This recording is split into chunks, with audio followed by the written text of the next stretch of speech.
राजश्री छत्रपती शाहू महाराजांनी माझ्या पंजोबाने देशात पहिलं आरक्षण दिलं होतं 50% बहुजन समाजाला, आणि म्हणून गरीब मराठ्यांना आरक्षण मिळावं म्हणून माझा पहिल्या दिवसापासून हा माझा प्रवास आहे. मराठा समाजाला आरक्षण मिळवण्यासाठी माझा पूर्ण पाठिंबा आहे.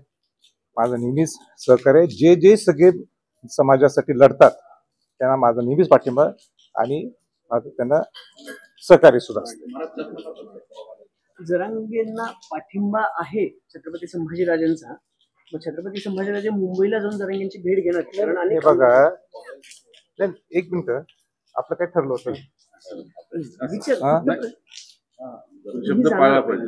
बरं ठीक आहे, परत एकदा तुम्ही चष्मा काढायला होता, काय करायचं परत सुरुवात करा.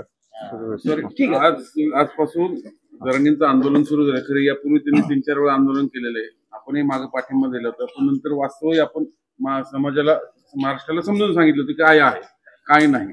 तर आता पुन्हा एकदा समाज भावनिक झालाय, त्यांच्या पाठीमागे उभं राहायला. राज्यभर मुंबई जाम आहे अक्षरशः.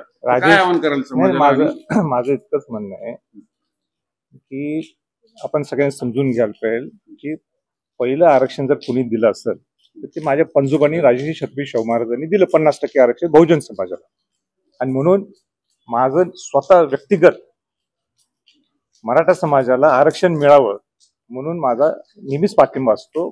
कुणी आरक्षणासाठी लढा दिला त्यांना माझं सहकार्य सुद्धा असते.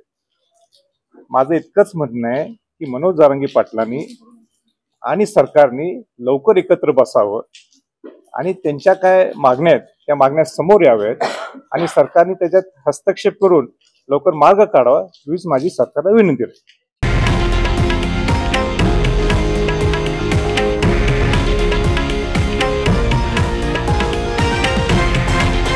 हे आहे देशातील नंबर 1 न्यूज नेटवर्क आणि आपण पाहत आहात TV9 मराठी, एकमेव.